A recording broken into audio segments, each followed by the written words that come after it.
Okay, so we're going to be looking at the skeletal system today. There are multiple chapters that will be over the skeletal system. This is the first one. So your skeletal system is going to be all of the bones in the human body. There is a total of 206 of them in most people, and then there are associated cartilages and joints. So our skeletal system is going to provide supporting framework for the body. It's going to protect your vital organs. So the brain is the most heavily protected, and then your thoracic cavity is protected by your ribs. Even your pelvis is somewhat going to be protective of the gastrointestinal and reproductive structures. It's going to allow for movement by using levers. So you'll be able to do flexion and extension of different things using these levers to achieve different movements. It's going to be a site of mineral storage, particularly calcium and phosphate. Hematopoiesis, it's going to be where blood cell formation occurs in the red marrow of the flat bones, so places like the sacrum and the sternum. It will help in maintaining electrolyte balance of calcium and phosphorus. You can have acid and base balance buffers in the blood calcium phosphate, and then help to detoxify by absorbing heavy minerals. This isn't necessarily something you want to absorb a lot of into your bone, but it will absorb some. So osteology is the study of bones. We can classify them by their shape. So short bones are approximately equal height and width. Your carpals or wrist bones are an example. Flat bones have a relatively flat surface. The parietal bone, cranial bones are some examples there. Long bones, the arms and legs, humerus, radius, ulna, femur, fibula, tibia are all examples of that. Sesamoid bones, an example would be the patella, which is embedded in the quadriceps tendon. It's not actually attached to anything. The vertebra are examples of irregular shaped bones, and then you can have sutural bones within the sutures. So bone's a living tissue. It's going to be a solid network of cells, and then you'll have protein fibers surrounded by your deposits of minerals. So it's 32% organic materials, which would be your collagen and bone cells, and 43% minerals, so calcium and phosphorus, and 25% water. The two categories of bone would be compact bone and spongy bone. And we'll be looking more at these structures of the bones as we go. So looking at the long bone anatomy, an example would be the humerus. We break it up into three different regions. The diaphysis is the shaft, the epiphysis is the end, and the metaphysis is going to be where the ends join with the shaft. So here you can see it's indicated with brackets on the picture. The epiphyseal growth plate is going to be here in the metaphysis. This is going to be the very last part that would ossify. Articular cartilage is going to be on the ends. It's made up of hyaline cartilage. So you also have perforating fibers that will travel down through the bone. The periosteum is going to cover the outside of the bone, and then you have the medullary cavity on the inside. It's lined with endosteum. So the cells we have, osteocytes are your mature bone cells. They're going to live in the lacunae, and they're actually connected to each other by the canaliculi. Osteoblasts are going to be cells that are going to synthesize new matrix. They're bone-building cells. They do osteogenesis. Osteoclasts are going to dissolve the bony matrix. They do osteolysis. So genesis is making something, lysis is breaking it down. So your osteoprogenitor cells will differentiate into the osteoblasts. So you have an osteogenic cell that will develop into an osteoblast. It's going to form the bony matrix that will surround the tissue to become your bone cell. The osteocytes, the mature bone cell. Osteoclasts are going to reabsorb bone.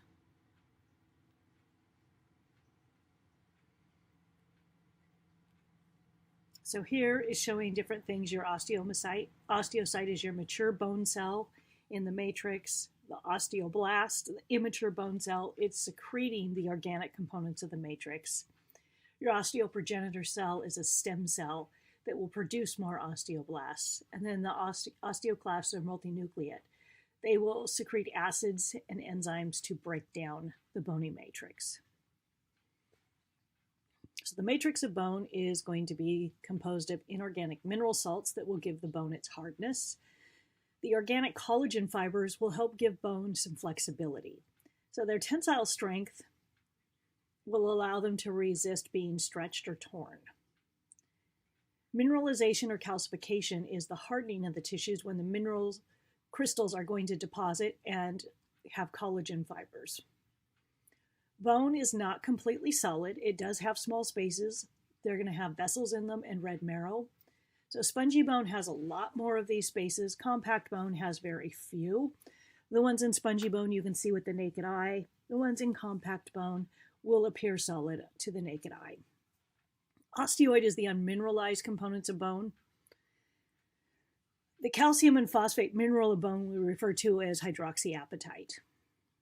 And then osteogenesis imperfecta is a genetic disorder that causes brittle bones. There are multiple types of osteogenesis imperfecta. So this is a bone here. If the mineral is removed, the bone becomes too bendable. If the collagen is removed, it becomes too brittle. So you want to have the correct balance of both. So our compact bone or dense bone is going to resist stresses produced by weight and movement. The components are arranged into these repeating structural units called osteons or Haversian systems. So this circle here is one osteon. And it's going to have a central or Haversian canal. And then you'll have these concentric rings called lamellae that are going to surround it. The little spaces in the lamellae are called the lacunae. That's where the osteocytes will live. And the canaliculi are little channels that will allow the osteocytes to be able to reach through there. They'll have processes that will reach through so that they can connect with neighboring cells. So just kind of summarizing those terms, your osteon or Haversian system is the structural unit of compact bone. They're going to be oriented parallel to the shaft. And inside of the hollow tube in the center, you'll have arteries, veins, and nerves. The lacunae are the little spaces that are going to contain the osteocytes. The osteocytes are your true bone cells, kind of spider-shaped, that will be in the lacunae at the junctions of the lamellae. The lamellae are the concentric rings, each with layers of collagen fibers going in opposite directions to the adjacent layer. So concentric just means they're going to get bigger as you move out. They're also circumferential. They will encircle the entire bone structure. The canaliculi are little hair-like channels that are going to connect the lacunae, and in turn they end up connecting to the central canal. This is going to provide a pathway to remove waste and bring nutrients to the osteocytes that live a little bit farther away from the central canal. The Volkmann's canals or perforating canals run perpendicular to the Haversian canals, but will still connect to them. They're also going to bring in arteries, veins, and nerves. So this creates a grid going up and down and side to side in the bone to carry blood and nerves. So here you can see in this picture, this is an osteon next to an osteon next to an osteon. So there's multiple of those. And then the canaliculi will connect the lacunae. So this is how you'll get nutrients and oxygen to all of the cells. So the organization of the osteons will change in response to the physical demands placed on the skeleton. Bone is dynamic. It will change depending on the stresses that are put on it. So spongy bone is going to lack osteons. The lamellae are arranged in a lattice of thin columns we call trabeculae. More space in here makes these bones lighter, and it's also going to help to support and protect the red marrow. So hematopoiesis occurs in spongy bone. You can see here the spongy texture on the end of this femur bone here. So it's found on the ends of long bones and inside flat bones like the hip bone, sternum, the sides of the skull, and the ribs. So here's another picture where you can see the spongy nature of that bone. Here you can see, while there's spongy bone here, there is a cortex of dense bone around the outside. So bone is richly supplied with blood. The periosteal arteries are going to also have nerves that are going to supply the periosteum and the compact bone. The epiphyseal veins carry blood away from the long bones. So you'll have nerves that will accompany the blood vessels and supply the bone. So the periosteum is rich in sensory nerves. That's going to be sensitive to tearing or tension. So here, sometimes if you look at a bone, if you find a bone out hiking in the woods or something like that that's all dried out, it will look like somebody's drilled a hole in it in a couple places. That's where you have the blood vessels go in. So in this example here, you've got a nutrient foramen where they're going to go in. So ossification is the process of converting other tissue to bone. So you can have endomembranous and intramembranous ossification and endochondral ossification. Calcification is just depositing calcium salts within tissue.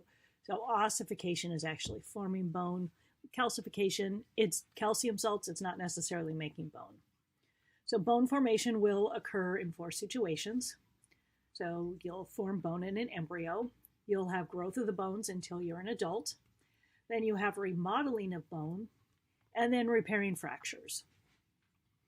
So formation of the bones in the embryo begins in the 6th week, and it's going to follow one of 2 patterns. The intramembranous ossification. This is going to have the formation of bone directly from the mesenchymal cells.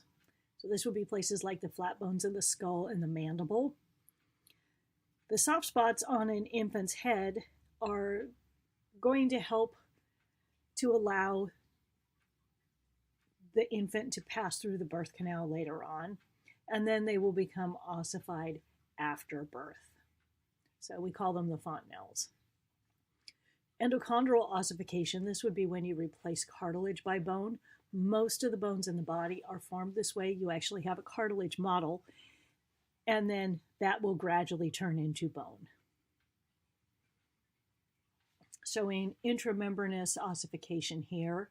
So you've got this ossification center, you'll do calcification, you start to form the trabeculae, and then you develop the periosteum around it. So the mesenchymal cells become osteoprogenitor cells, then osteoblasts. They'll surround themselves with matrix to become osteocytes. That matrix will calcify into trabeculae with little spaces to hold the red marrow. So the mesenchyme will condense as periosteum at the surface. So the superficial layers of bone will eventually be replaced with compact bone.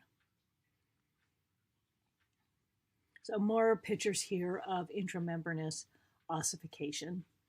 So you can see here mesenchymal cells, your osteoid, and your osteoblasts making this bone matrix, the lacunae.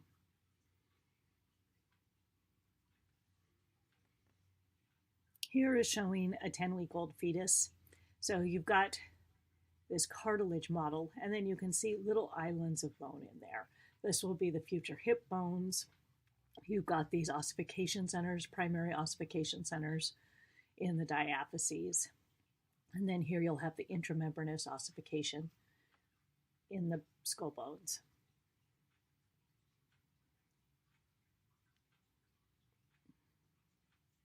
So here is showing it progressing at 16 weeks, so you can see a greater portion of it is actually bony.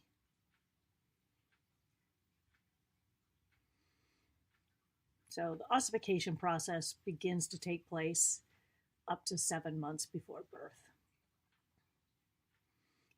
So a baby is born with 350 bones. They're little islands of bone and cartilage, so it's not like they really have extra limbs or extra fingers. So they are composed almost entirely of cartilage. The cartilage cells will be replaced by cells that form the bones during ossification. So this is in a newborn, the hands and the feet. And then showing here the skull, you can see the greater space in there is going to allow for more pressure on the skull during the birth process. So those are the fontanelles. They will fuse around age 2, sometimes as early as 18 months, but the growth of the skull will continue until adulthood. So long bones will grow and develop in the centers of ossification for the growth plates. So here, For the cartilage model, you have mesenchymal cells are going to form this cartilage model during bone development. You're going to have growth of this cartilage model. So it's going to get longer in length by chondrocyte cell division and then matrix formation for interstitial growth. The width of new matrix is on the periphery, and this is going to happen from chondroblasts from the perichondrium. We call that appositional growth. So here you can see where you're starting to see this calcification. So the primary ossification center, you're going to have a nutrient artery that's going to come in and penetrate the center of the cartilage model. The osteoblast will deposit the bony matrix over the calcified cartilage to make your spongy bone trabeculae. And then the osteoclasts form the medullary cavity. So the secondary ossification centers, these are going to enter the epiphysis around the time of birth. Here, spongy bone is formed, but you have no medullary cavity. So in here, you can see this medullary cavity that's been formed. The formation of articular cartilage, this is going to be on the ends of the bone. It will remain as articular cartilage. So the whole thing starts out as cartilage, but as it develops more bone, it's going to leave some of that cartilage there, and that's what becomes your articular cartilage. So this is just showing the gradual stages of development, making more and more bone, developing, starting to make your medullary cavity, seeing the nutrient artery coming in, and now you've got the formation of articular cartilage.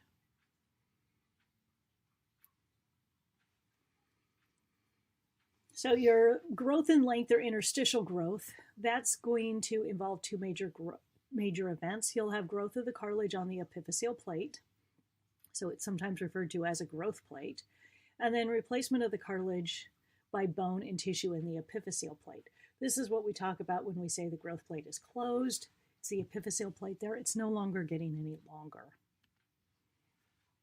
So zones of growth in here. You have the zone of resting cartilage. This will anchor the growth plate to the bone. In the zone of proliferating cartilage, you have rapid cell division. It's typically got this appearance of stacks of coins. And then the zone of hypertrophic cartilage, here the cells are enlarged and they remain in columns. And then the zone of calcified cartilage, it's a thick zone. Here it's mostly dead since the matrix has been calcified. The osteoclasts will remove the matrix. The osteoblasts and capillaries move in and create bone over the calcified cartilage. So for most people, the epiphyseal plate is going to be completely replaced by bone somewhere between the ages of 18 to 25. And that's when bone will stop growing. On an x-ray, you can still see where that was, and we refer to it as the epiphyseal line. That gets more and more difficult to see as you get older. So here you can see where you've got these epiphyseal cartilage, and then you'll be able to see afterwards you've got where it's no longer cartilage in there, you can see the epiphyseal line. So growth and thickness, or appositional growth, the bone is going to grow in thickness at the outer surface. Bone is constantly remodeling based on the stresses that are put on it. It's going to form before birth and continually renew. So you'll have old bone tissue being replaced by new bone tissue. The old bone tissue is continually destroyed and new bone tissue will form in its place. So ossification is formation of bone, calcification, deposit of calcium, not necessarily in bone. So here you can see the arteries in here. So for step one, you've got the formation at the surface of the bone that will produce ridges in parallel vessels. Those will end up creating these deeper pockets, and then the ridges are going to meet and fuse to trap the vessels inside. So you can see that it's going to go here. These are going to close up and trap the vessel in. So bone deposition will proceed inward towards the vessel and create your typical osteon. So meanwhile, the additional circumferential lamellae are deposited, and the bone is going to continue to increase in diameter. So as you do this, you're going to have more blood vessels enclosed. Things that are going to affect bone growth and maintenance, part of it is hereditary, part of it is nutrition. A lot of times people think just throw in more calcium. If you consume more calcium, you're going to build more bones. You need to have enough calcium in your diet to have it available to build the bones, but it's not going to build the bones if it doesn't have a reason to. Hormones will influence this. They're going to send the signals of what the body should be doing. Exercise or stress for bones is going to be weight-bearing exercise.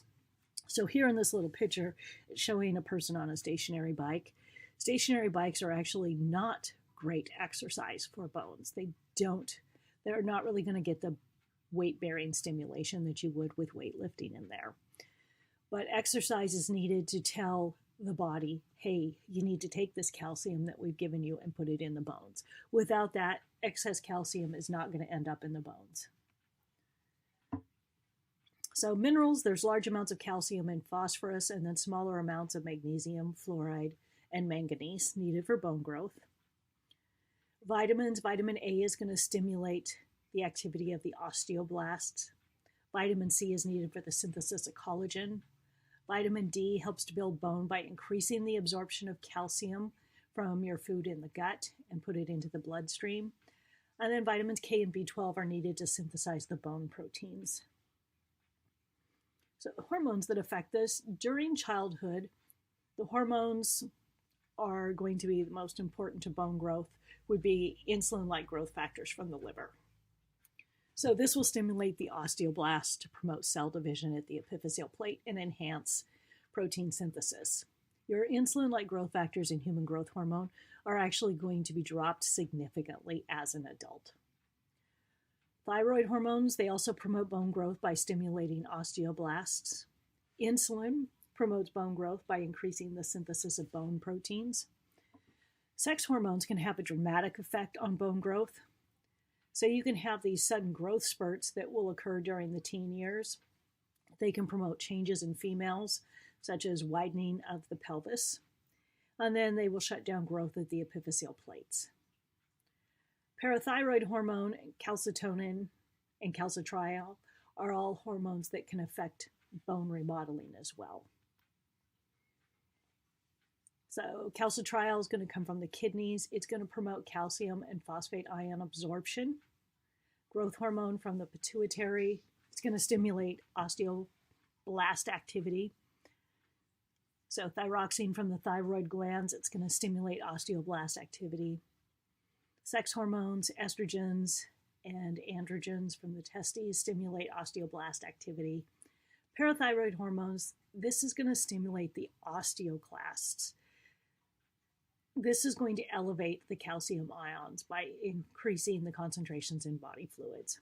Calcitonin is going to come from the thyroid gland. It inhibits osteoclast activity. So parathyroid hormone and calcitonin are two that are going to affect the osteoclasts. So the only one of these that really is going to result in significant breakdown of bone would be the parathyroid hormone. So we have different types of fractures. An open or compound fracture means the broken ends of the bone protrude through the skin. Closed or simple fractures, they do not break the skin. So a comminuted fracture is one where the bone is splintered, crushed, or broken into pieces. With green stick fractures, it's a partial fracture in which one side of the bone is broken and the other side bends. With impacted fractures, one end of the fractured bone is forcefully driven into another. A Pott's fracture is a fracture of the fibula. That would occur with an injury with the tibial articulation. Cole's fracture is a fracture of the radius and where the distal fragment ends up being displaced. Stress fractures, these are a series of microscopic fissures in bone. Compression fractures, these occur when the vertebrae weaken and end up being compressed. So spiral fractures, these are created by twisting forces, and epiphyseal fractures or Salter-Harris fractures involve the growth plate. So here are some different pictures of the different fractures. So you've got comminuted fracture here, an open fracture, A green stick, you can see it broken on just one side, impacted, the Coles fracture here in the wrist, and then you would have the Potts fracture down here. So again, the Potts fractured, comminuted fracture, transverse fracture, breaks across the shaft. The spiral fracture, kind of in a twisting type of fracture in here. This is a compression fracture in the vertebra. So when these happen, this one is showing it happening in the back. A lot of times they'll happen in the front, and this will result in an excessive kyphosis. You would see this with somebody with osteoporosis. So here's a displaced fracture, so it's no longer in line. So the green stick fracture here, only one side is broken. So this is more likely to be seen in a kid where the bones have not fully ossified. Epiphyseal fracture here, so it's broken at the growth plate. Another picture of a Coles fracture. So calcium and phosphorus are needed to strengthen and harden the dew bones after a fracture, and they're deposited gradually, and it can take several months. So you can actually see a lot of times when it's starting to repair, you'll be able to see a little line on there where you're having increased calcium and phosphorus being deposited that you can see on an x-ray. So repair of a fracture involves formation of a fracture hematoma. So blood leaks from the torn ends of the vessels, and you can have a clotted mass of blood around the site of the fracture. Sometimes you can actually even see bruising over the skin where you have a fracture. Sometimes it will even blister. You'll have a fibrocartilaginous callus formation. The fibroblasts are going to start to invade that fracture site, and they produce collagen fibers that are going to start to bridge the broken ends of the bone. So you'll have a bony callus formation.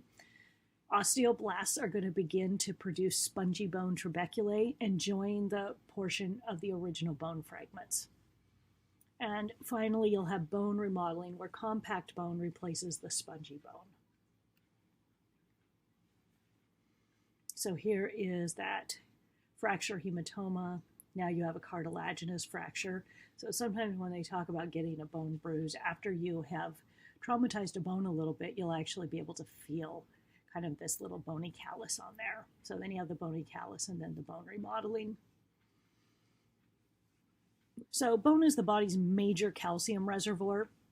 Levels of calcium in the blood are maintained by controlling the rates of calcium resorption from the bone into the blood and the amount of calcium deposition from the blood into the bone. So calcium is needed for muscles to function properly, as well as for nerves. So the body will prioritize having adequate calcium in the bloodstream over maintaining the bones. It's looking at what you need to survive in the immediate, and it will prioritize that and rob it from the bones if it needs to. So both the nerve and muscle cells depend on those calcium ions. Blood clotting needs calcium. A lot of enzymes also have calcium as a cofactor. So things that are going to help to elevate blood calcium, it's going to be controlled by homeostasis, parathyroid hormone or PTH. It's going to increase the number and activity of osteoclasts. It's going to tell the kidneys to decrease the loss of calcium in the urine. And it will stimulate the formation of calcitriol to promote the absorption of calcium from food in the gut. Calcitonin is going to come from the thyroid gland. It's going to have the opposite effect. So these two things are going to work to maintain proper blood calcium balance.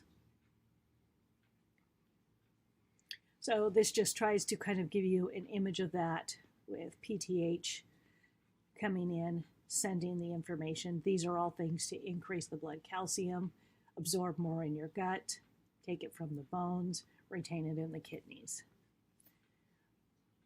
Likewise, if you need to lower it, don't absorb as much, stick more of it in your bones, stop breaking them down, allow the kidneys to release it. So bone tissue is going to alter its strength in response to the changes in mechanical stresses. So you can feel on your bones where you've got some bumps. If you feel just underneath your kneecap, there is a bump on the front of your tibia. That is actually a stress on the bone where you have the quadriceps tendon attached in that place, and so it becomes thicker in response to that constant stress. So with stress, bone tissue becomes stronger. It's going to deposit mineral salts and produce collagen from the osteoblast. An unstressed bone is going to diminish. The body does not want to maintain something it doesn't need. So you'll have a loss of bone minerals and decreased numbers of collagen fibers. So these mechanical stresses are those that pull from the skeletal muscles as well as the pull of gravity. So weight-bearing activities are very important for helping to build and retain bone mass. So aging affects this. The level of sex hormones decreases during middle age, especially in women after menopause. So you'll see a decrease in bone mass. Bone reabsorption by the osteoclast will start to outpace bone deposition. So women in that age group really do need to be mindful of this, especially if they don't have great bone mass to start out with. In general, female bones are smaller and less massive than males, setting them up to be more susceptible to damage from this. So loss of bone mass in old age has a greater adverse effect in females. So there's two principal effects on aging bone: loss of bone mass. So that's loss of calcium from the bony matrix. It's osteoporosis. So here is normal bone. Here you can see an osteoporotic bone. Brittleness.